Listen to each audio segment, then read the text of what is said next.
You're listening to BQN. Assimilate the audio.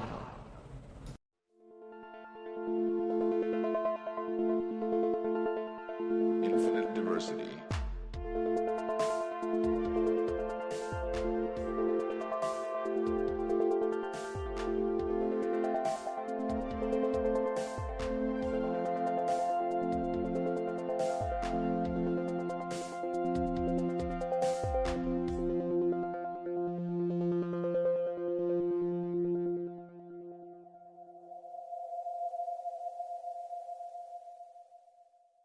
Live long and prosper, and welcome to Infinite Diversity, a Star Trek Universe podcast here on the BQN Podcast Collective. I'm your host for today, Thad, and joining me as always is my co-host, Chrissie. How are you today? I'm doing okay. I got some trauma that I'm refusing to deal with, so I'm just taking it out on everybody else by being mean to them. How are you doing? That was going to be mine, but Well, that works, because everybody was doing that to everyone. Also joining us today is Donny Winter of Growing Up with Godzilla. Donny, thank you so much for coming back. It's great to be here. I'm super grateful that I'm not infinitely omnipotent and long-living like a hologram. So, Ugh, no kidding. Before we jump into our topic for the day, we'd like to take a moment to thank our Patreon patrons who make the show possible, particularly associate producers Carl Wonders and Christie De Clerck-Szilagyi. Listeners, you can hear your name listed as one of our associate producers for a monthly subscription of just $10. And your subscription of any amount at patreon.com/BQN keeps all of the shows on the network ad-free. All right. I don't think we had any news this week, but you would have heard about it because you were on the cruise. Yes, I was on a cruise. I don't think there was any real news from the cruise, as it were. Cruise was great. Always is. Good. Nothing, like I said, no big news broke or anything like that, but it was cool to see Zoe Steiner and Gina Yashere from Academy, because obviously hadn't seen them at a convention before. And I will say, I'll tell a story of the wildest thing that happened to me on the cruise, which was how I ended up in a wedding vow renewal ceremony for people I don't know and a bunch of Star Trek actors. Yes, do tell. I love it. what? Okay, so two of my convention friends that we do a lot of things at conventions together are the Binnix twins, Morgan and Jesse Binnix. If you've ever been to a convention, you probably have met them. And they know Mike and Denise Akuda because they know everyone. And Cool. I had made plans with the Binnixes that we were going to walk around San Juan together when we were docked there, and they had also talked to the Akudas about joining us.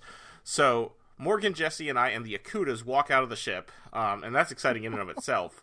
But Yeah. we immediately get absorbed into this group of people that say, "Hell, come join us!" For the wedding vow renewal ceremony for two people that I don't know. I don't recall their names now, in fact. Let's hope they're not listeners. I never spoke to them at this event either, so to be fair. There were a lot of people. There were people I knew in the attendance, but I did not know them. But they were excited, have the Akudas join, and some of the people who were also going to the vow renewal wanted the Akudas to come. People such as Armin Shimmerman, Kitty Swink, Max Grodenchik's wife, who I'm sorry, I don't recall her name, and Chase Masterson. Wow. So What a yeah, lineup. I went to we walked down a street in San Juan to this fountain by the sea, and it was a very beautiful vow renewal ceremony. John Billingsley officiated.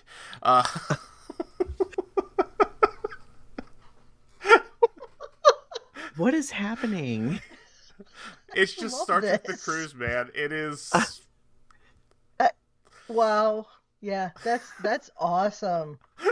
It's pretty iconic. I'm not going to lie. And I would say, and I just want to say, this is not that strange for something that happens on Star Trek The Cruise. You just end up in weird situations with famous people, and it just happens. Okay. Oh, I'd be pinching myself the whole time. I'd be like, oh my god, Chase is over there, what? Yeah, it was great. Chase was a little later to get to than the main group, so John Billingsley played a prank on her while he when they arrived he loudly talked about the end of the ceremony to make her think that she had missed it. Okay, I love I love that there's cross show love too, and prank playing, and it's one big extended family. A couple things came together for this. So one, John Billingsley was officially doing vow renewals on the cruise. It was something you could sign up for. Okay. And yes, apparently the bride and groom are part of the Star Trek family fan group. Okay. And they know the various DS9 actors who were there as well as part of that. So yeah, okay. That's how it all came together, but it was still wild, especially when I was just expecting to step off the ship and then walk around San Juan. I was certainly not expecting to end up in a in a wedding party. Well, it's cool. And it's a great story to share now. Yeah. Mm-hmm. Mm-hmm. So that was probably the highlight of the cruise for me. This wedding vow renewal between people I don't know and can't remember their names. If you do listen to this podcast, feel free to let us know who you are. And I will say it was a great ceremony. You clearly do love each other very much. It was very beautiful. That's awesome. Yeah, it was great. Oh. All right, and as per usual, the pitch to buy tickets for next year's cruise, right? Yes.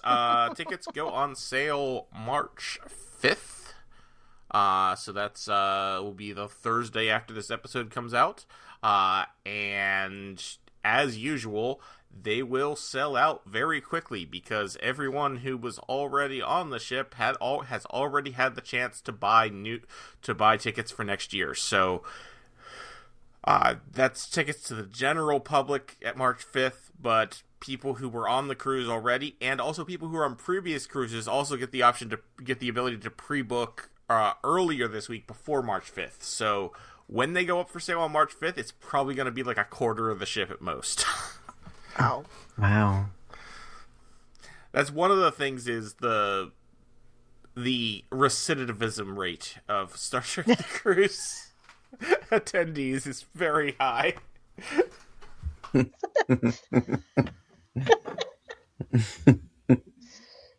I feel like there's a more positive word to use, but also that's perfect. Fitting.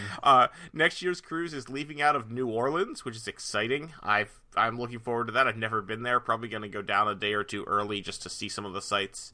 New Orleans is beautiful. And it's going to Cozumel, Jamaica, and the Cayman Islands, which is exciting. I've been to Cozumel before on the Star Trek cruise, but I have never been to Jamaica or the Cayman Islands, so maybe I'll open a bank account in the Cayman Islands. There you go. Start a business. Need to, get a lot of money between now and then to do that, but, we'll see. Which I will never have if I keep going on the cruise. But I will say, if you look at that and you're considering the cruise and you look at that and that price just seems astronomical, yes, it is. But two, it's only a 5% discount if you pay in full. Otherwise, you can do the monthly payments, and then it's only a couple to a few $100s, and it's much more doable for most of us with realistic budgets. I mean, the pillow gifts are enough, it seems to me. Not to mention the prospect of potentially getting roped into a random renewal ceremony. Yeah, and I will say, there's no guarantees you'll get roped into a wedding. That just might happen. Yeah. But you will see the act. Unlike a unlike a regular convention, you're spending an entire week on the same ship with these people. So you will see a lot of the actors just out and about. You can talk to them in elevators, that sort of thing.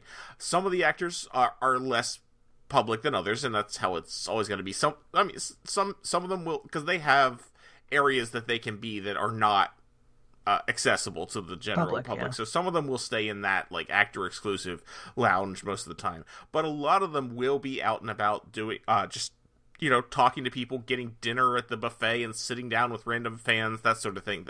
That happens a lot. Like I saw John Delancey in the buffet multiple times. I didn't actually eat with him, but he was eating with different people every time, so that was kind of cool. Wow. Armin Shimmerman at one point was serving drinks at one of the bars. Actually, it was the bar that they had designated Quark's bar, so obviously. Nice. Very nice. John Billingsley will gladly talk your ear off at any bar, anytime, and he will pretty much always be found at a bar at any time. Yeah, it's a fantastic. Tawny Newsome is always great. She's always she's done I think 3 years in a row now. Because the cruise usually coincides with her birthday. She holds her her bad bitch birthday party, which is always a lot of fun, lots of dancing, and yeah, it was great. In fact, like she said, when they had a panel a day or two after her birthday party this year, let me see if I can find the exact quote, because it was pretty excellent. I would love to meet her. Oh, she's great. I would love to sit and talk politics with John Billingsley. Oh, yes, absolutely. Oh, it'd be awesome. Tawny Newsome said, I don't know what I'm going to do the next time I have to celebrate my birthday and there's not a Mario and Luigi dancing with Dominatrix Duras sisters. Dominatrix Duras sisters. Okay, so the cosplay on the cruise is off I just want to chain. make sure I heard you right. Yes, you did. Before you continue, I have to ask, connect Mario and Luigi for me. Some people just do weird cosplays. It just All right. happens. Fun, okay. Continue. The cosplay on the cruise is off the chain. There are some people that cosplay different things every single night, and yeah, they do have themed parties, so you can try to cosplay to the theme. But yeah, it's wild. The actual cosplay contest at the end of the week, which is Q's costume contest, because John Delancey is the final arbiter. Nice. They have multiple categories, one of which you're talking about Mario and Luigi. One of them is the out of universe cosplay, which is a non-Star Trek, which I personally am not a fan of actually being a contest category, but that's just my opinion.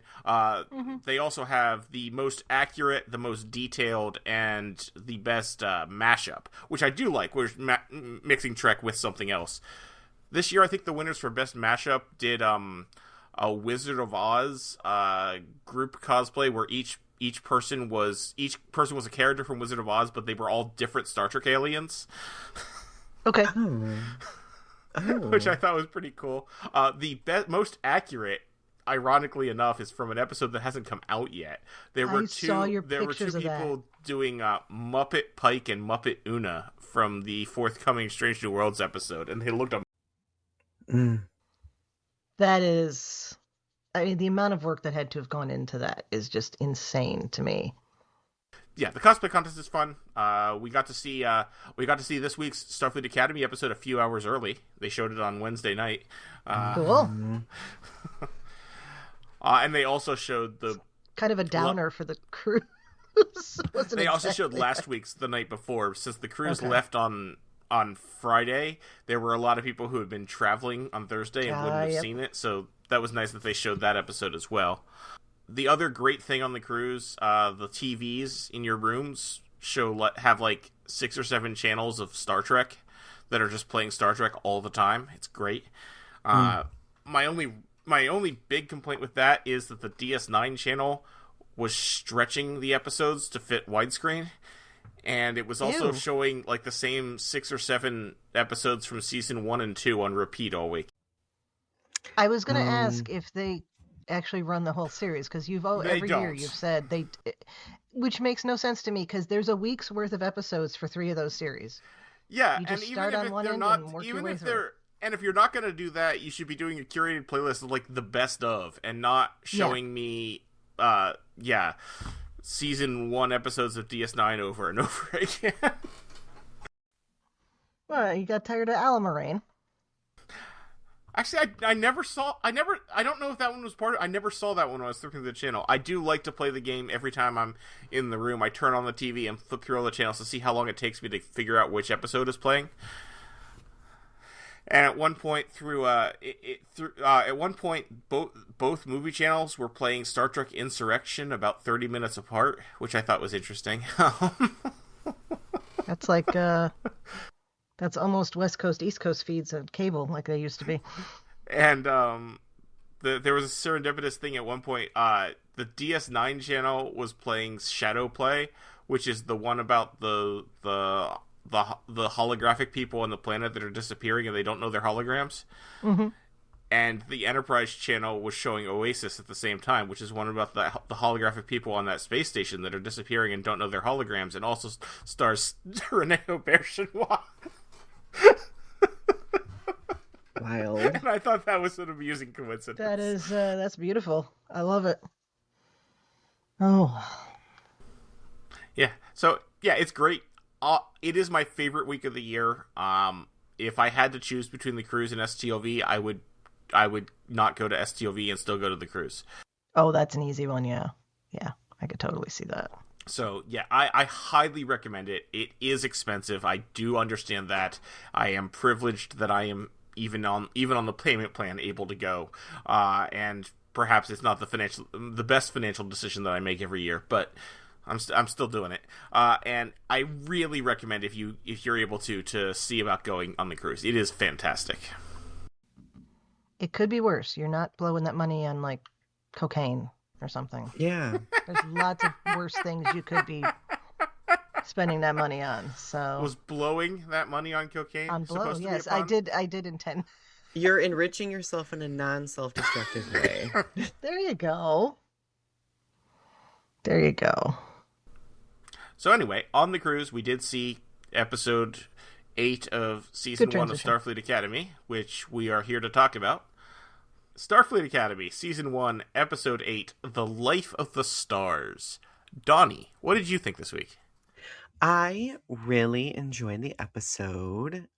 So the interesting thing about Academy for me, and by the way, I've not been on the show for the first few episodes, so I just wanted to share my overall thoughts. Oh yeah, please, absolutely. Please, so you've been tweeting or not tweeting, yeah. posting Well, about stuff. I've been slamming my keyboard and arguing with bigots per the usual. But Well, no, yes. so Fighting a good fight. I've enjoyed Academy far more than I anticipated I would.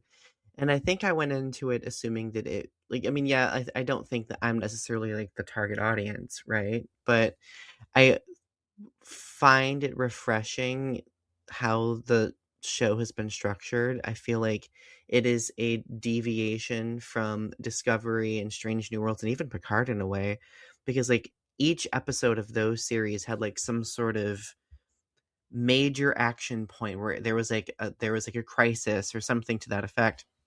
Whereas this series focuses a little bit more on developing the characters slowly, which like people have been complaining about some of these episodes seeming like filler episodes, but then I also have remembered that people have missed filler episodes, right?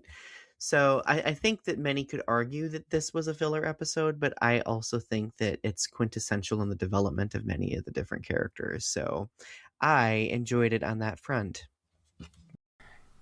Yeah, I don't think this would qualify as a filler episode just because there's important character development.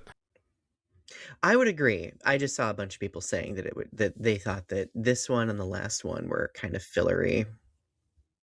Back during Strange New Worlds season 3, there was a lot of argument on the internet of what categorizes as a filler episode and whether they're good or not, and I think that's always going to happen. Right.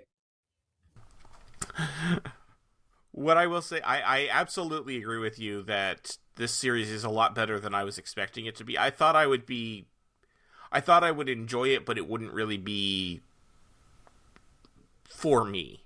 But I've definitely felt different now that I've watched it. I really like this series a lot. Chrissie, what'd you think this week? First off, I don't think it's filler episode. If this is a filler episode, then Family is a filler episode after Best of Both Worlds, and people are crazy. Some people would say it is. Yep. Yeah. Right. Anybody that says that is not true. So, I mean, maybe the parts with the Roshenkos, but not the important A plot. Right. So like I liked the idea. Okay, the first time I watched this, I wasn't enthused about the whole our town using this as trauma reconciliation dealing. I don't know what the right word is for that. I really loved the story with the doctor until I hated it because it made me cry. But then that's okay. That's what it's supposed to do. I was not on first watch enthused with the use of Tilly on this. Because Tilly to me is she was the science nerd girl. She's out there, she's doing the science. She's breaking stereotypes in a lot of ways when we meet her and throughout Discovery. And so to bring her in and use her as the character to help regulate everybody's emotions, I didn't care for that. Okay. But on subsequent watches, and I did watch it like 3 times. All told. I realized that made sense because we have, if nothing else, we have that scene with her very early on where she's talking to Burnham and she says, I love feeling feelings. And she's very obviously someone who's, I hate to use this phrase, in tune with her emotions, but I can't think of a better way to put it. Okay. And sensitive to the emotional states of people around her, and not in a way that she takes on responsibility for the emotional states of people around her, if that makes sense. Okay. So I liked it better after the first time. The first time I was like, I wanted to see Tilly doing science. Why isn't she, teaching a class on mycelial networks and that kind of thing? But this isn't to say she isn't. This is she does this little theater seminar, okay, and putting it in the context of theater being statecraft and needing rhetoric in order to command. I loved that. That I liked from the get-go. So it took me a while, but I do like the episode. It's not one of my favorites. It's too emotionally all over the place for that, but it's good. It's good. I really enjoyed Tilly being brought back. I thought that it was an excellent choice because, I mean, I think seasons 4 and 5 of Discovery really set it up with her becoming a teacher.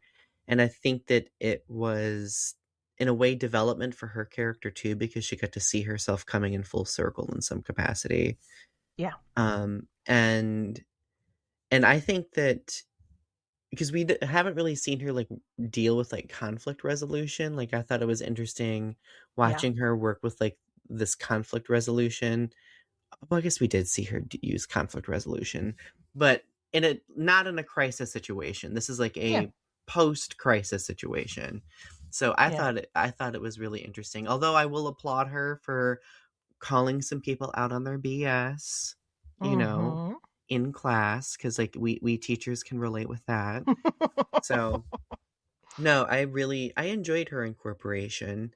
I think for me, the transition between the 2 major stories of the episode maybe could have been a little bit stronger, because I found the transitions to be a little bit chaotic, but on subsequent watches, like that became less of an issue for me as well. What were you thinking, Thad? So, I hated our town in high school. And the entire Tilly A or is that the A plot or the B plot? I guess it's the A plot because that starts with the story that starts. It didn't really work for me. I'm sorry. I love Tilly. Tilly is a great character. This entire conceit of Tilly helping them deal with their emotion through drama, I understand what they were trying to get with it, but it did not land for me. Mm-hmm. That's fair. I really like the other half of the episode, though. So yeah, the stuff with the doctor and Sam, and how they're going to help Sam, and the fact that we're tying back to all the way back to real life, and we even got a blink of an eye reference as well, which I thought was cool. Is excellent. I love that. But yeah, the theater plot didn't really work for me. It felt like they kind of brought Tilly in because they really wanted to have a Tilly episode, but they sort of it didn't seem like it played to Tilly's strengths. Mm-hmm. Yeah, that's where I was feeling on the first watch, and I still agree with that. I think I've reconciled how they used her character, and I think it's not out of character for her how she was used, but it's still I don't know. I wanted to see her come in and like fix something that nobody else could figure out, or work something through engineering wise with Reno. And I'm just railing against stereotypes perhaps, but I do love her uniform. I like that as she's in the blue version of the uniform we see Jet Reno in. I really liked how that looked. I hope one of the off-brand cosplay makers starts making that one, because I'll buy it if they do. We got references to her working with third-year students in the Beta Quadrant. I hope that we get to see that maybe in a future season, because I would love to see more Tilly. If we get a season 3, fingers crossed forever, I hope that means that we get Tilly as one of the main characters for that season. That would be nice. That would be really nice. Yeah. Oh, I suppose that's news. That's news that we could talk about. Not whether or not we're getting more Starfleet Academy, but season 2 is completely wrapped. Yeah. And there is no news about season 3. Also, it looks like Paramount is going to buy Warner Brothers. Yeah. Which may or may not affect Star Trek at all. We can finally have that. Wait, who owns X-Men? Disney. No, Disney. Okay, never mind. I was about to say we could finally have that TNG Warner Brothers owns X-Men DC, crossover. so we could get a DC crossover. But unless it's Michael Keaton Batman, in which case I am down for that. Or Wonder Woman. But the rest of it, no. I've been seeing some subtle interviews from some of the cast of the show where they've kind of made the insinuation that this show is going to examine 4 years of college or something. So if we do get 4 seasons, I would love that. That would be perfect. Yeah, I noticed that all the stuff from the actors and the people working on it for season 2, talking about ending season 2, kind of has a note of finality to it. Although the post we're done, but I think part of that is just it's up in the air. Nobody knows if we're getting more than 2 seasons at this point. So I think a lot of the Star Trek series these days bookend their seasons just in case. Think of season 4 of Discovery. That would have arguably been a great bookend to that series, but and even season 5 because they thought they were going to get a season 6, but they still managed to end season 5 in a way that worked. Mm-hmm. Yeah, if they're waiting to hear how the reviews and the ratings are coming in, I think that's only going to be a positive. So maybe. I thought it's been generally well received. It has, but from critics, I think that's in the bubble. It has not made the Nielsen top 10 streaming numbers at all yet. Yeah. Okay. Well. And no, they're not. But Strange New Worlds and Discovery and Picard have all made those at some point in there. So I will say Academy is, so I was looking at some other outlets sharing statistics. It has been getting like top placement on like Amazon streaming. All right, that's like something. Amazon channel streaming, like around the world, not just here. So I think the world in general is enjoying Academy. It's not breaking enough threshold to get into that top 10. But then again, like, I don't know how much reliance they put on that top 10 Nielsen rating. Yeah. I think they care far more about their internal numbers, which none of us know except them. Yeah. I will say, a couple years ago, I was talking to someone who is now no longer employed for Paramount because so many people got laid off from Paramount. But I talked to someone who used to work for Paramount, and they said that the Star Trek shows are medium performers for Paramount on Paramount Plus. Like, even on its best day, Star Trek's never gonna touch any of those Taylor Sheridan shows. But those.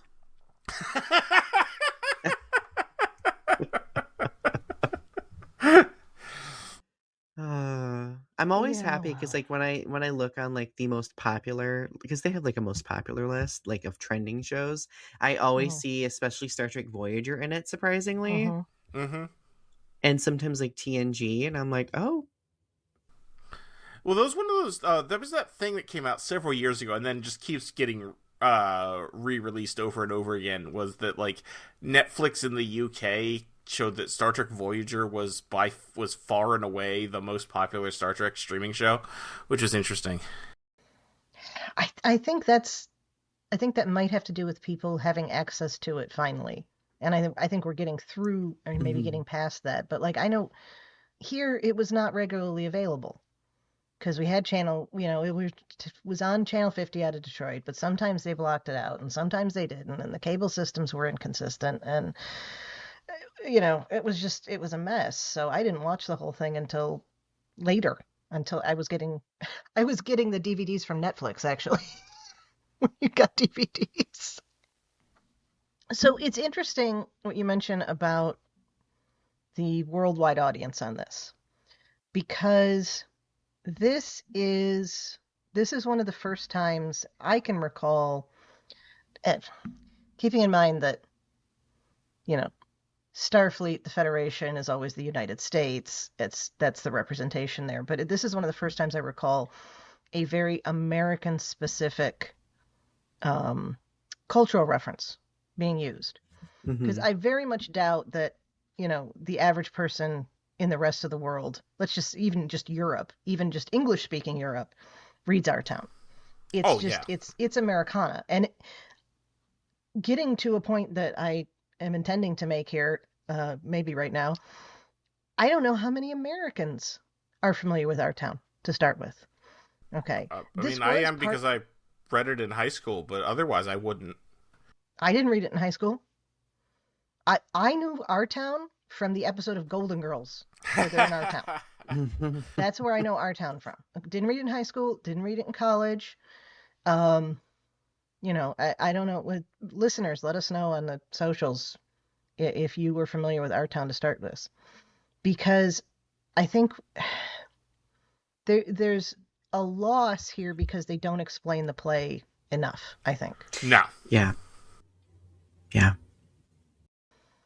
So, Donny, you're an English teacher, right? Can you tell us what Our Town's about? I don't want to put you on the spot. You said it'd been a while since you handled it. Yeah, I don't teach Our Town at all, but fair. Yeah. I guess the Cliff Notes version, if I were to explain it, would be Our Town is definitely about kind of like how we show up in daily life in small ways and why that's important. And I would argue that like the overarching theme of it is that we aren't present enough in life, and what do we miss with that lack of being present. So I thought it was like an interesting play to choose for this, because it is kind of like, when it comes to trauma recovery, like a lot of people do check out when it comes to trauma and then they aren't present. So I was like, okay, I can see like the juxtaposition here, but like it's illustrated in the play through a variety of different scenarios. And one of the scenarios was illustrated in the episode this week of like the unwanted marriage, right? Yeah. So it again, it's the play is like very metaphysical in a way. Mm-hmm. And I remember seeing it live once, and like it was a very interesting rendition where like they really kind of like played into like the whimsiness of the topic of the discussion of the theme. So have no idea if that captured it well, but that is my memory and understanding of Old Town. It's all right. That's more than I knew going into it. Yeah.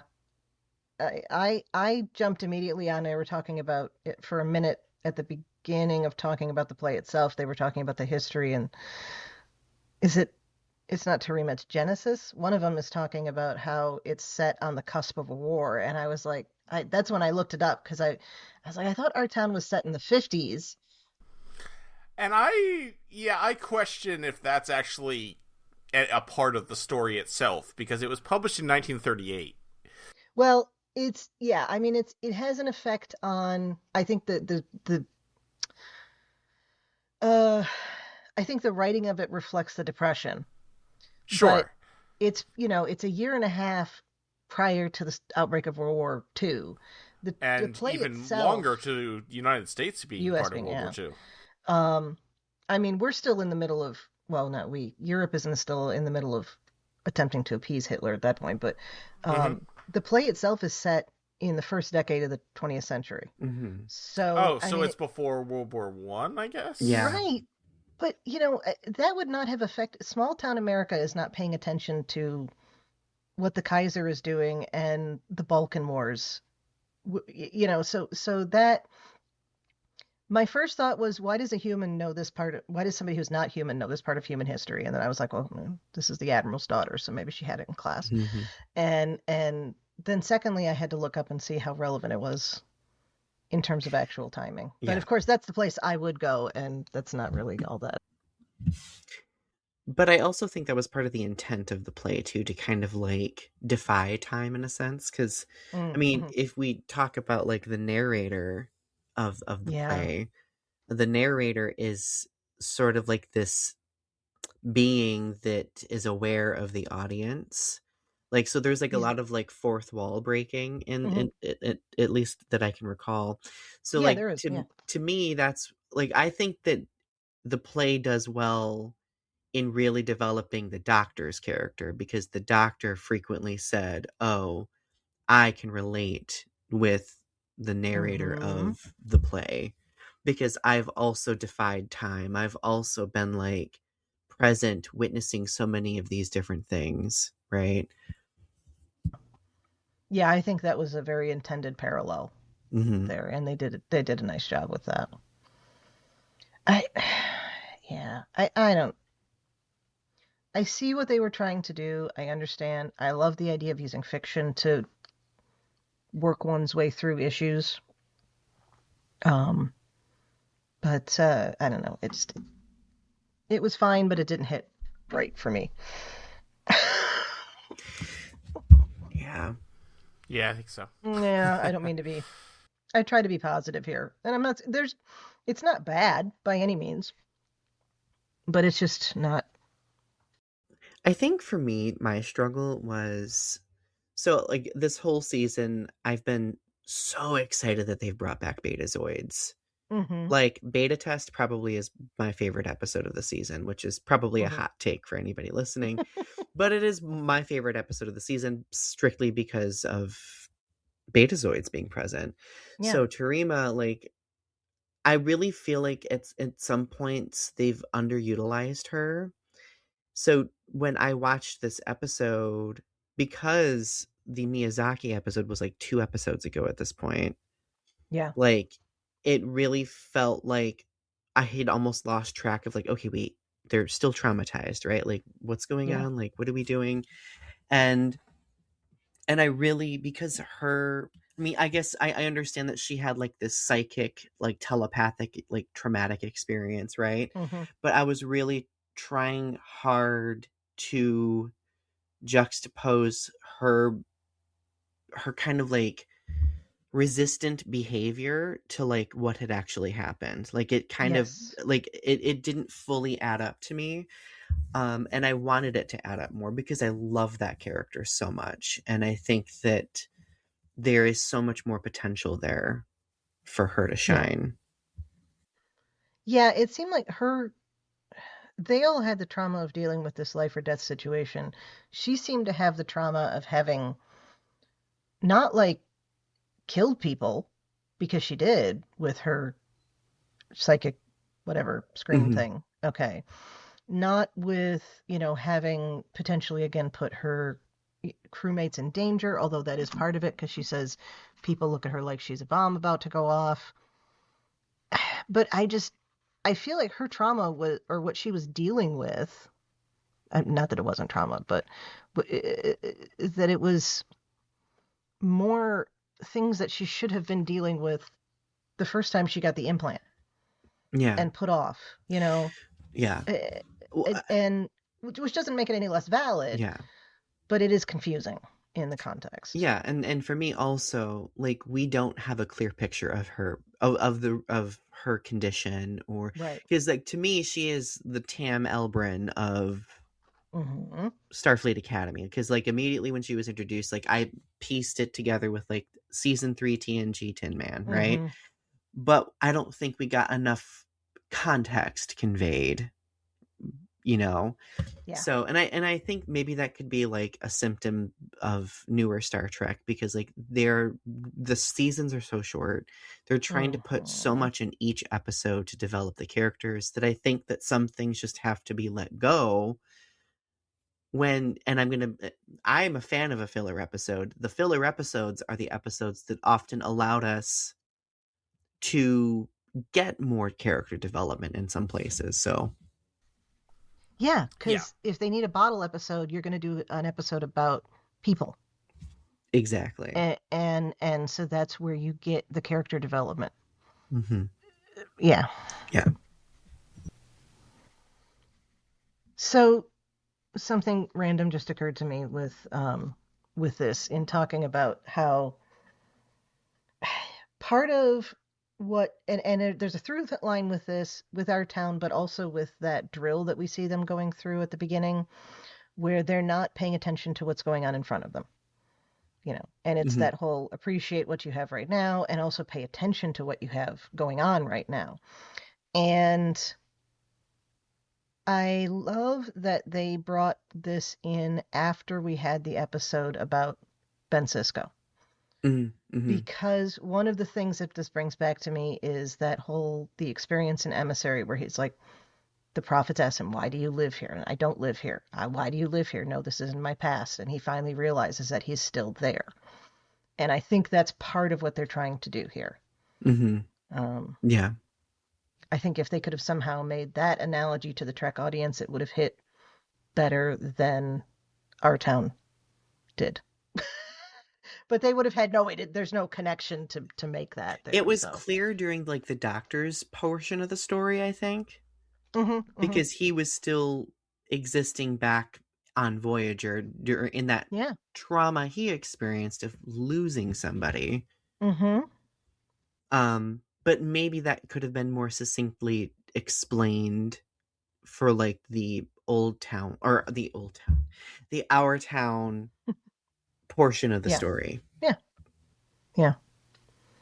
And if you look at past literary cultural touch points that Star Trek has grabbed onto, keeping in mind part of it is because of copyright issues, and this is also out of copyright, but they couldn't 60s Trek couldn't do an episode that referenced the Crucible because Arthur Miller was still alive and would have asked them for money, right?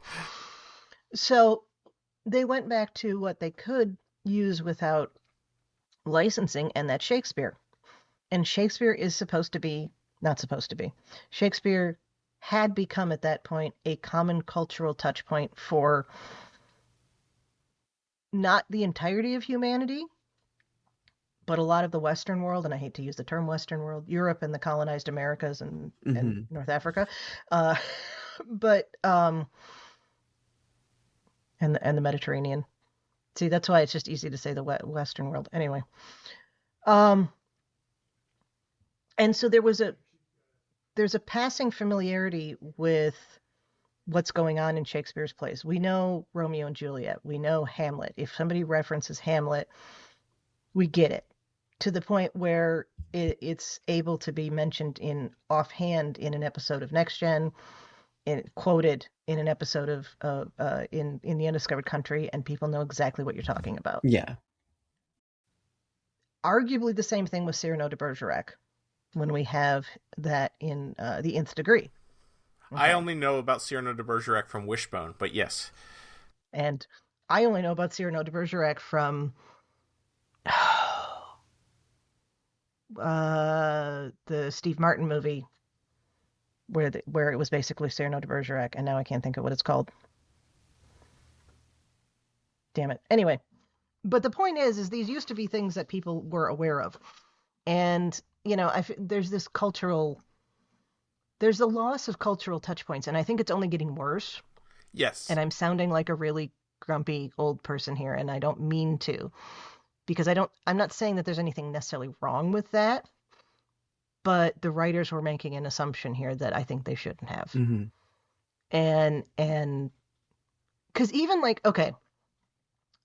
yesterday or the day before, as we're recording this, was the anniversary of the last episode of MASH. Okay. Which still is the most watched episode of television ever. Okay. And it will be the most watched episode of television ever at the time. Okay. Not if you count later streaming and stuff, because that's a whole other, because people don't watch TV that way anymore. Mm-hmm. And that was a cultural touch point. I think they made a mistake assuming that people were knowledgeable. I think they could have written, if they had chosen the Klingon opera, and the Klingon opera made the same points as our town, but they would have made a point to explain it, because it's a Klingon opera and not our town, it would have been better. Yeah. Yeah, I think that's accurate. Yeah. Yeah. Because like I said, I remember reading Our Town in high school. I remember not liking it. I don't remember much about it. The Steve Martin movie is Roxanne. Okay. Just for anybody who's wondering. I actually remember more from the Cyrano de Bergerac Wishbone episode than I do from Our Town. That's because of how it was presented to you. Mm-hmm. I don't think Wishbone ever did Our Town. But also, that's a cultural thing that, someone 10 years younger than me has probably never heard of Wishbone. That may have been too depressing for Wishbone to cover. Yeah, I don't think Wishbone's going to handle death and childbirth. Oh, I loved Wishbone. I never watched Wishbone. Mm. I was aware of it. I just didn't. I was probably watching Star Trek. I don't know. Anyway, yeah. So I'll get off that particular apple box there, but I just I don't know. It really bothered me. Maybe from a historian standpoint too. It really bothered me because there's a lot of things. Donny, you and I are well versed in saying something to a classroom and getting blank looks, or at least I am. I'm assuming you are because we're about the same age. Where you make what you think is a cultural reference and they have no idea what you're talking about. And then they look at you, just crickets, and I'm like, well, I guess I'm the butt of my own joke. Okay. Mm-hmm. Mm-hmm. But it's because there isn't that cultural touch point. I had a 20-something barista at the Barnes & Noble where Jay and I used to work that we still go sit in the cafe to grade papers. And she was wearing a My Chemical Romance t-shirt. And I was like, oh, My Chemical Romance, cool. And she's like, My Chemical Romance? And I could I felt my hair getting grayer. I'm like, honey, My Chemical Romance is my era, not yours. We were at the Black Parade, bitch.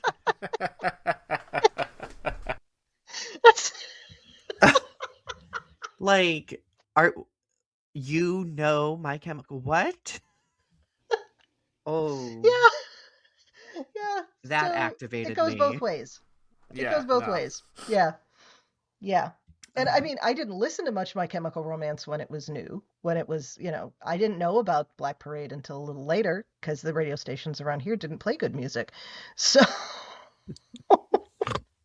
didn't have that. But like, oh, it's like when I see a 10-year-old wearing a Nirvana shirt. I'm like, oh God. We should probably talk about Sam. Yes. Yeah. So, like, I think we could argue that probably was the more interesting aspect of this episode. Yes. Yes, I think so. Yes, 100%. Part of it is me wondering. So they're talking about how the reason Sam is malfunctioning is that she was created as a teenager without any of the emotional progress to that point to be able to handle it. But like, but the Doctor was created as a fully grown man without any of that, and so it's interesting because in Voyager there is an episode in season 3 where the Doctor goes. And I was going to get to that. Oh, I will let you get to that then. No, you're fine. There is an episode where the Doctor's program starts to degrade, but it is not because of the emotional. It's because he was adding things to his program that it was never designed to have. Yeah. So it's a little different. He kept adding new subroutines to the program, to a program that wasn't designed to have all these new things. Mm-hmm. Was the thing there? Which is kind of what was happening. Kind of what was happening with her, but on a different level. It wasn't memory; it was emotion.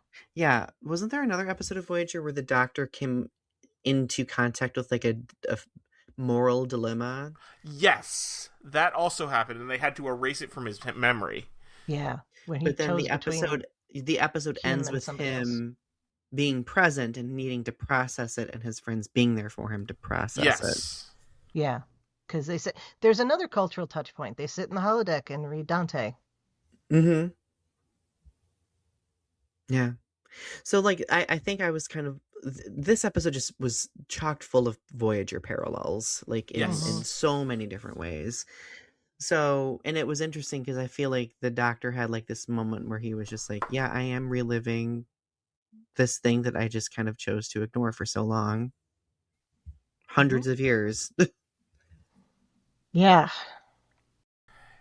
What I find so interesting about that is that they are saying that the Doctor was affected by that trauma from the episode Real Life, which is amusing because due to the episodic nature of Voyager, it never came up again. Mm-hmm. You know, I also... Another frustrating point, as much as I've loved Academy, I do think the Doctor has been underutilized as well. Yes. And I'm just like, what are you doing? Like, we could be using the Doctor more. Because, like, I would like to know more about what has the last 900 years been like? Like, did he choose to have a family? If he didn't choose to have a family, then I think that would make the events of real life even more hard-hitting. Right. Yeah. Well, we know he didn't now. I mean, he wouldn't be going through this. I mean, we can assume that he didn't, you know. Yeah, I should say, yeah. We can maybe, like, deduce, but... Oh, so now I'm going to bring up another frustrating interaction I had with someone on the internet, as usual. Please. Someone posted in one of the Facebook groups saying, I don't understand how the Doctor could be having the situation where he refuses to get close to people because of that, when in Endgame he had a wife. And I commented, well, that was an alternate timeline. And the person replied that, well, yes, it was an alternate timeline, but my point still stands. I'm like, that point is moot because the Doctor has had way more loss in the last 900 years. Yep. Like, there's even a reference earlier in the season of him. Yeah, like the point. This would be the equivalent of someone saying, "Well, I don't understand why Troy is alive in Picard when she was dead in All Good Things." I mean, yeah, this is the and Imzadi, by the way, yeah. Yes. People. Anyway, people are idiots on the internet and off the internet. Yep. Just don't be on the internet. It's almost that as frustrating. Is in fact good advice, but I will not take it. It's almost as frustrating as the whole, like, debacle, like, people arguing over Guinan being in season 2 of past Guinan. And I'm just like, guys, 2 + 2 is 4. Like, this is not that complicating. I think we can assume with 99.9% probability that the Doctor has not had a family. Yeah, I think so. In this time, I that might change, and I understand why they're not using him to talk about like events of the last 900 years, because they want to leave that space open. Mm-hmm. So I get that. That's a production thing. But yeah, I hope we get more of him. I think the next 2 episodes are going to be very Caleb oriented, so I doubt we'll get anything else into this season, but I hope we get more next. Yeah. So, because we have to wrap up the story with Mommy. that we started with. Yeah. I mean, do we have to wrap that up this season? Well, I guess we don't, but I feel like if that's... I don't know if I want to see the villain again. Oh, you don't like him? Paul Giamatti? I love the actor, but the character is driving me bananas. Do you guys like the character? Not a fan of tic-tac-toe hair? I will say, I don't like tic-tac-toe hair. I find all of his like sexual innuendos like very jarring. It was certainly the first time we ever heard spooge used in Star Trek. Oh my god. When I literally I had to pause the episode. I was like okay, I can handle hearing the F-bomb. I can handle hearing spooge in a Star Trek episode. Mm-hmm. Anyway, back to this episode. Sorry, I keep going back to prior episodes. Yeah, no, you're fine. You're fine. No, I mean, he's fine. I have issues, and as I've said on this podcast before, it's difficult for me to separate Paul Giamatti from John Adams. So it's just, that's just what it is. So I can picture John Adams saying spooge. Yeah. Contextually, I guess. The thought of the word spooge existing in the 32nd century is interesting to me. Yes, some of his colloquialisms I feel like are unnecessarily dated. But it's how difficult would it be to come up with a colloquialism that doesn't exist? I mean, really. Like, let's come up with colloquialisms for the 32nd century. That would be hard to do. Yeah. So I get it. But yeah, it does feel a little bit... Is anachronistic the right word? Maybe? Yeah, I think so. Mm-hmm. Yeah. But I don't think we're going to... Let's put it this way. No matter what happens in the next 2 episodes, I doubt they're going to be Doctor-centric. Yeah, that's probably true. Which makes me sad. But, we move on. Me too. So, I absolutely love... First of all, I mean... Go back. Had they talked about the time differential prior to this? I don't think they had on Cask. No, I think that's new. Yeah. So, no wonder, they talk about not hearing from her for so long, and we're like, according to what she's told us, you talk to her every week until, the episode where she says, I'll see you later. But it's years. Right. Years, And so I can understand why they're so impatient in that aspect. Mm-hmm. So I liked getting that that new bit of information there. Yeah, and it almost felt like they brought that in so that they could reference Blink of an Eye, but I'm fine with that. Yeah. Well, and so they could fix her. Yeah. Mm-hmm. And also develop the Doctor's character in the process. And we do also know that in Blink of an Eye, the Doctor did have a relationship, because he makes an offhand comment about it. He talks about his... he mentions a name, and they ask him about it, and he said, she was my roommate. In Blink of an Eye. History will say they were roommates. Yes. The scene where he is talking to Sam after essentially where he's talking to her body is just gut-wrenching. Oh my yes. God. And beautifully done, and props to Picardo on the acting on that. And the fact that it's black and white just really adds to the scene. Yeah. Mm-hmm. Which I think is supposed to be an Our Town touch, honestly. Not just black and white on its own, but I think it's supposed to be reflective of the low lighting at the beginning and all of that they talk about later. Yeah. They talk about before. They talk about at some point. But I love that they actually give her opportunity to grow up as opposed to just creating memories and plugging them in her brain. Mm-hmm. And the doctor gets to finally experience what it means to have a family in a meaningful way. Yeah. Yeah. Real life always bothered me. Not because of the sad ending bothers me, of course, but like B'Elanna just throws him into it in the middle. Yeah. It's the same. It's almost the same problem because he gets thrown into this situation where he has 2 children who he hasn't seen grown up. Okay. He has, a wife who's, he doesn't have the context for their relationship. Okay. And so it's almost the same problem where he doesn't understand how to deal with them. Mm-hmm.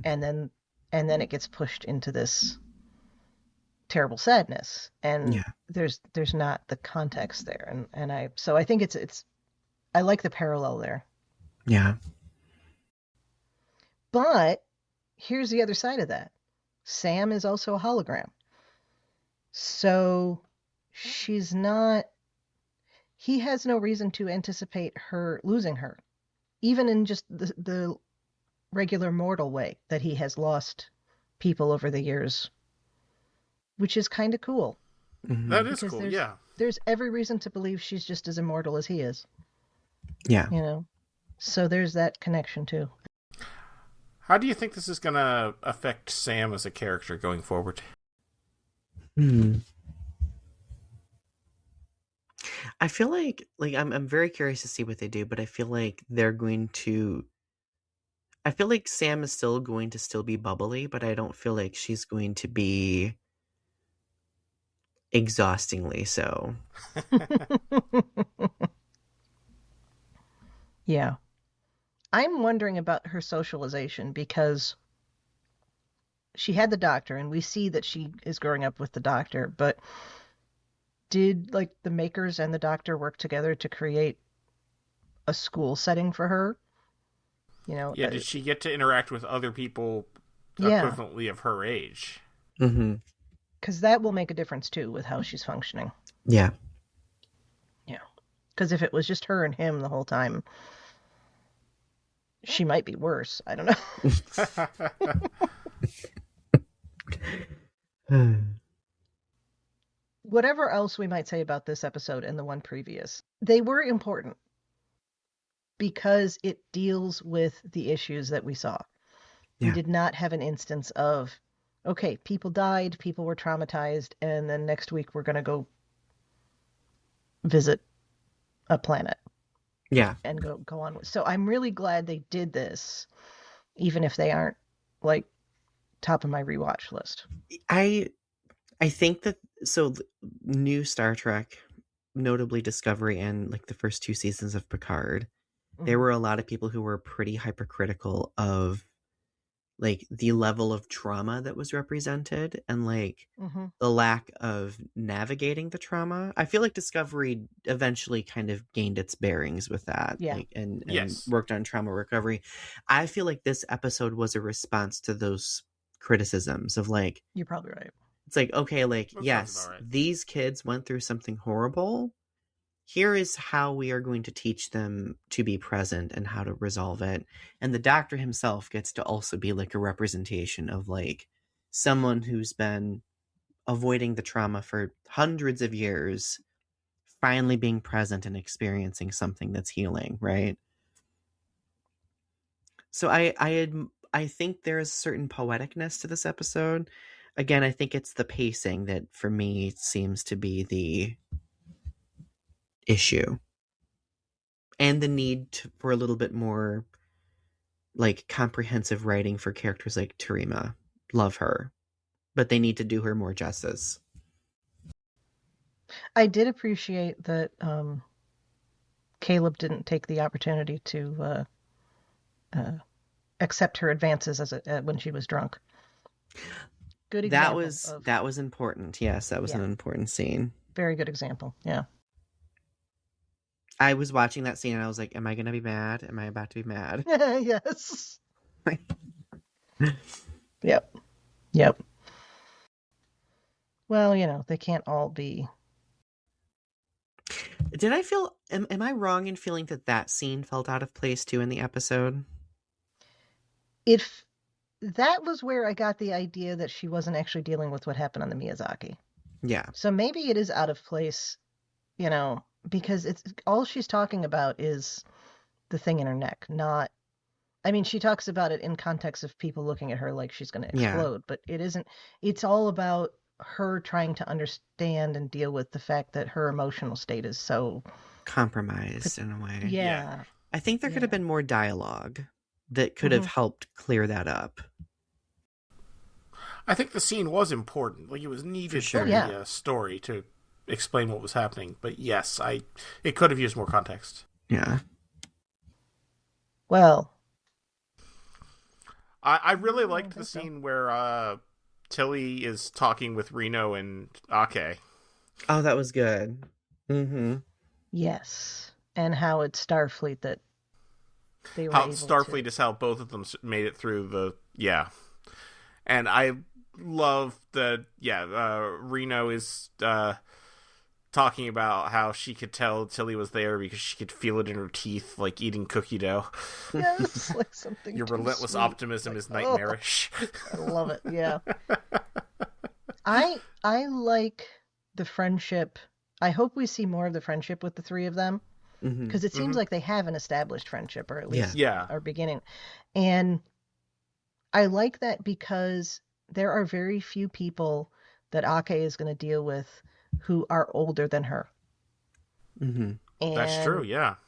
They are, even though they're not, physically speaking, in terms of their age, older than her, they have this weird, longer experience. Yeah. And so... And they share the memories of pre-burn Federation. Yes. Yeah, in a way that she shares with very few people. So that is... I want to see more of those interactions. Yeah. Well, I think we've covered most everything at this point. Is there anything else either of you want to bring up? Covered all the bases. Yeah. I'll say Cyrano de Bergerac is also the basis for looking for Parmak in all the wrong places. Yes, it is. There's another... I knew I had another one that I thought of, other than when it's literally used in the nth degree, and I couldn't think of it, but no, I did. I know our listeners were on tenterhooks waiting for that information. Yeah, I mean, looking for Parmak is really it is Cyrano de Bergerac. It is Cyrano de Bergerac, yeah. And that's an excellent point. And yeah, again, go ahead. I would advise watch the Wishbone of Cyrano de Bergerac, or any Wishbone actually. I assume it still holds up. I don't know. I haven't seen Wishbone in decades. I can't imagine it handled a lot of stuff that wouldn't hold up. I mean, it's not like they're going to be poorly dealing with a gay character or something. No, Wishbone just, as far as the Wishbone universe was concerned, gay characters didn't exist. Right. Which is not good, but also it was a children's cartoon dealing with... A children's cartoon in the 90s. Well, technically not a cartoon, but yes. Oh, excuse me. It was a children's show. Yes, yeah, it was live action. I'm so happy that Academy is leaning into the gays. Yes. Yes. Because Strange New Worlds has hugely disappointed me with their lack of representation. That was something that came up in the Academy panel on the cruise. They mentioned that representatives from GLAAD came to the show, and they go to a lot of productions, and they said that this is one of the few times when we don't have any notes for you. Wow. That's something, and that's a very good thing. Yeah, the actor who plays Jaden has been posting on the various socials about how proud he is to be, dealing with this character, and how he gets a lot of shit from people on the internet, but it's so little compared to all of the good that he hears from people and all the appreciation. Yeah. So he's able to kind of push it aside. I am obsessed with Jaden and Kyle. And maybe a little bit of Darum too. Adorable. Yeah. I think we could get a polycule going there. Yeah. Star Trek needs to cover that ground. It's time. Yeah. Yeah, we didn't have any of that part of the storyline because Jaden was sick. That was weird. I wonder if it was they just didn't for whatever reason the actor wasn't able to be there for a lot of the film. Yeah, that's what I'm thinking. I mean, he's in it, so it wouldn't have been a money thing because he would still get paid for the episode. But maybe he had something going on. Yeah. But yeah, I love how they're handling that. I love it's not just a gay relationship, but interspecies. We have we've done a lot of interspecies, but with Klingons, I feel like there's a little bit of it's a little different. I don't know if we've run into any gay Klingons. I don't think we have. We've seen plenty of Klingons wearing skirts, though. I know people have been criticizing over that, and I'm just like, have you seen their tunics from the 90s? Like, what are we talking about? Jay showed me a meme the other day that was about this, and it was Klingons can't be gay. Klingons are all warriors. Look at all the warrior cultures in human history, and none of them are gay. Look at the Spartans. And that was the joke, right? So, yeah, I mean, that makes perfect sense to me. There's been no greater concentration of gay energy in this world than with the Spartans. No kidding. Yeah, I saw a meme. On a related note, I saw a meme the other day. It was talking about how Greece recently legalized gay marriage, and someone was saying, how does the place that invented gay take so long to legalize the marriage?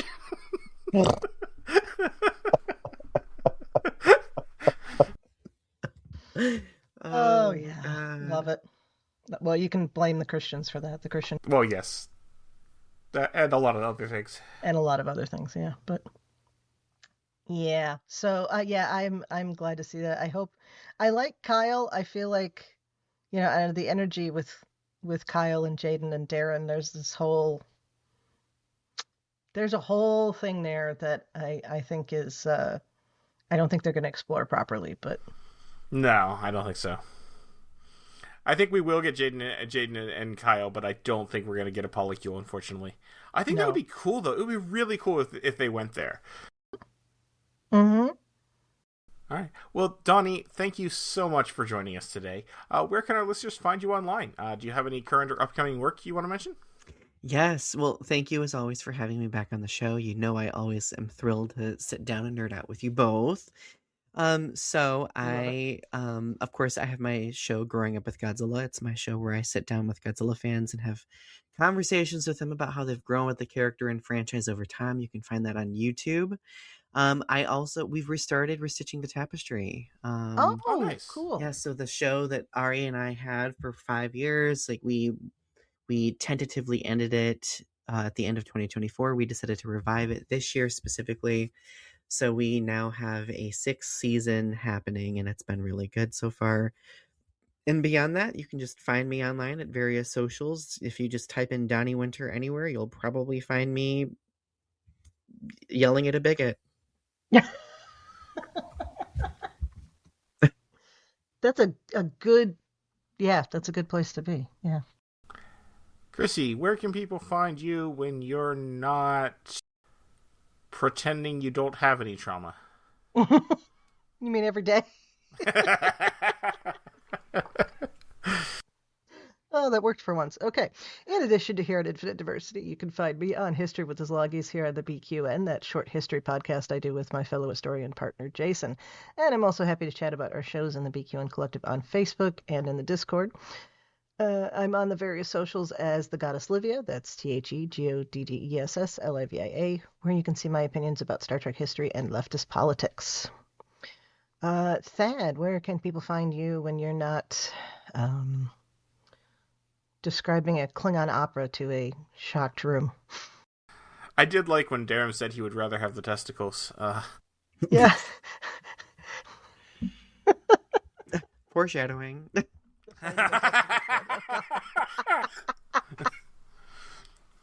You can find links to my socials and active works on my website, tyrannicus.net. That's tyranicus.net. You can hear me on the podcast I do with my friend Carl called License to Spiel. That's license spelled with a C like the British do it, where we started out talking about James Bond and through a roundabout way are now covering every episode of Columbo. Don't forget about all of our other great shows here on the BQN. Here's a recording of Amy to tell you all about them. What's happening on BQN, you ask? We're not just a network. We're a universe of exploration, entertainment, and deep dives into the topics you love. Here's your star map to the sonic adventures awaiting you. Let's chart the Star Trek cosmos with all good things. Embark on a comprehensive journey through the entire Star Trek universe with the insightful crew of Amy, Christos, Kelvin, and Kristen.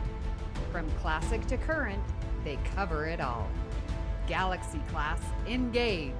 Stephen and Stefan pilots this Alpha Quadrant mission, meticulously covering all aspects of Star Trek: The Next Generation. Infinite diversity. Stay current with the newest Star Trek frontiers alongside Chrissie and Thad. Union Federation. Whether your allegiance lies with Starfleet or the Planetary Union, Kyle, Kevin, Amy, and Haley offer a unified front, discussing both current Star Trek and the truly Trek at heart, the Orville. Crack open that book with Peter and the Trek Book Club podcast. Delve into a rich tapestry of Star Trek's beta canon. What's the tea, Bev? Christos spills the latest Trek news and fandom insights with an essential LGBTQIA+ perspective, complete with engaging guest interviews. Our visual voyages that you can find on YouTube as well as podcasts are Trek Masters. Think you're a Starfleet Academy graduate? Test your knowledge with Davey and MC's challenging Star Trek quiz show. And the View Screen. Tune in live on Sundays for your dose of a Trek-inspired talk show. Kelvin and Amy host new 8-week seasons each spring and fall. But beyond the final frontier, we have Bargain Bin Gamer. Davey and Mitch, your self-proclaimed gamer guides, lead you to digital treasures, unearthing and reviewing the most affordable video game gems. Cinema Z. Grab your metaphorical popcorn for Mark and Matt's cinematic deep dives, unearthing overlooked films that demand your attention. History with the Szilagys. In order to never repeat it, tune in as Chrissie and Jason deliver bite-sized snippets of historical events from around the globe and transformational journeys. Host Lex Rosa explores what it means to embrace authenticity in the face of societal expectations. You can unlock deeper levels of engagement with our exclusive patron perks. The Hive Mind is where you can join our random script readings, live reaction shows, and roundtable discussions. You can also now watch All Good Things as an extended video edit and get a background look into the creation of a podcast. Also, check out our back catalog of It's Green and Amy's Math Moments. Stay connected to our ever-expanding galaxy of content by following BQN Podcasts on Instagram, Blue Sky, YouTube, and Discord. We appreciate you choosing BQN to fill your auditory needs. Thank you for listening. Assimilate the audio. Thank you very much for tuning into Infinite Diversity. Thank you to Zach Tripp for the wonderful theme music and Mark White for the awesome show art. Please subscribe in your favorite podcast player, and don't forget to rate and review us there as well. If you'd like to reach out, you can find the network on the socials at BQN Podcasts or our show specifically at IDIC Podcast. You can also talk about any and all of the BQN podcasts in our Facebook group, the BQN Collective, and join our Discord server. When you next hear from us, we'll be talking about the penultimate episode of the first season of Starfleet Academy, 300th Night. Until then, we bid you peace and long life.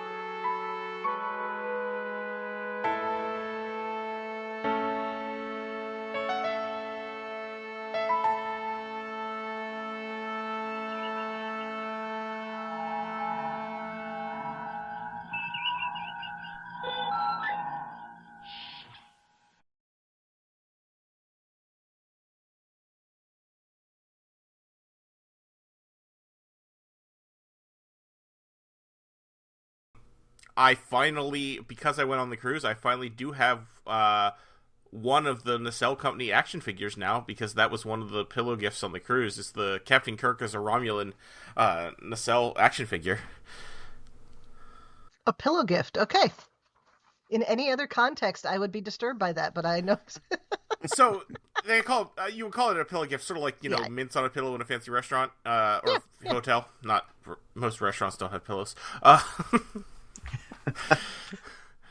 So on the cruise, every evening they put, along with the schedule for the next day, your cabin attendant also puts a merch gift that the cruise does every night on the cruise.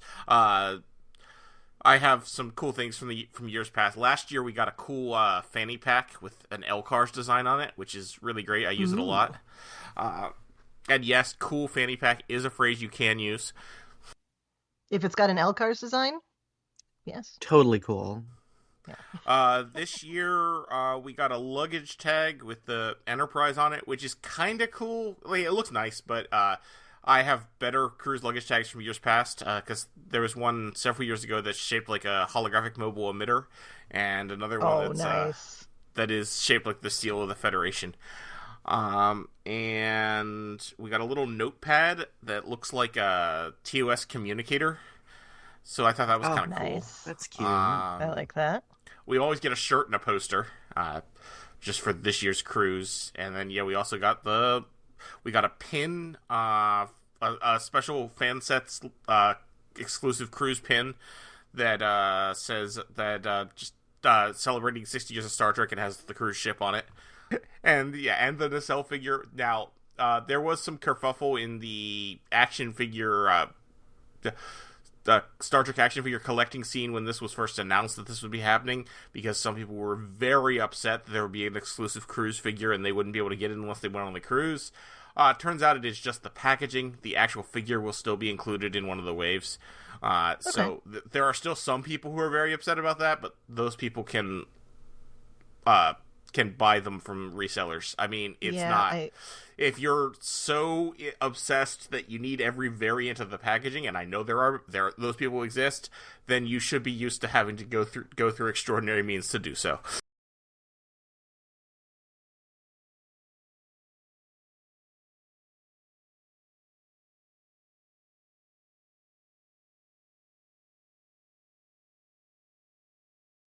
I literally had a similar conversation with a student. It was about a year ago, where they were like, we were talking about Pokemon, because I make them guess my favorite Pokemon, and it takes them all semester to guess it. And they were like, wait, you like Pokemon? I'm like, yeah. And they were like, how? I'm like, well, I existed when Pokemon came into existence. Because it was a huge thing in the late 90s. It's like, Pokemon's always been popular. Like, where have you been? And they were like, you were alive when Pokemon came out. I'm like, yeah, like, I'm not like a Triceratops. Like, I'm not ancient. It was only 30 years ago. 35 years ago, 30 years ago. Yeah. But still, I was just like, come on. Was when it came out. Yeah. We talked about Pokemon last week too. That's funny. I think we talked about when it came out last week. Yeah. No, because it's the 30th. It's the 30th anniversary this year. The 30th. Oh yeah, so it came out in '96. Because did it come out in the US? I feel like we just had this conversation, but we did with Alex, but because we just had to buy Pokemon Leaf Green because our nephew got.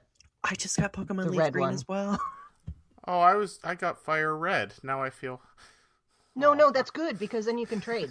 We got Leaf Green because our nephew got Fire Red. Yeah. Anyway, I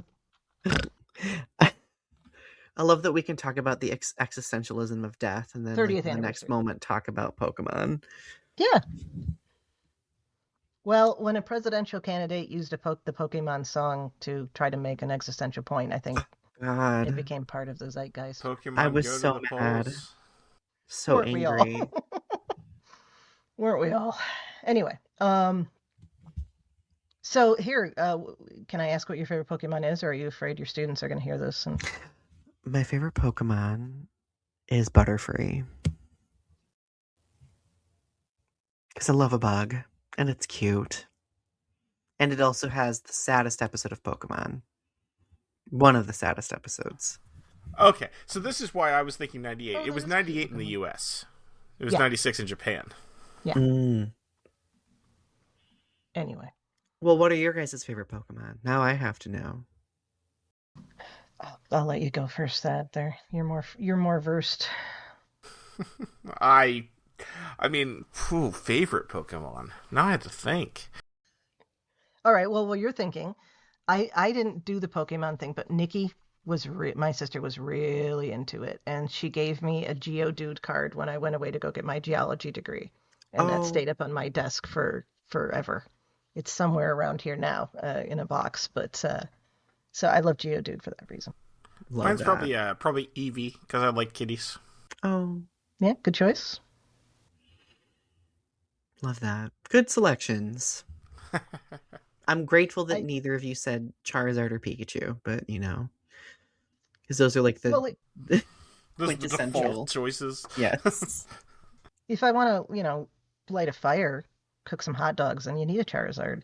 So, Pikachu could probably cook a hot dog, too. oh yeah, probably wouldn't taste as good. Electrically cooked hot dogs.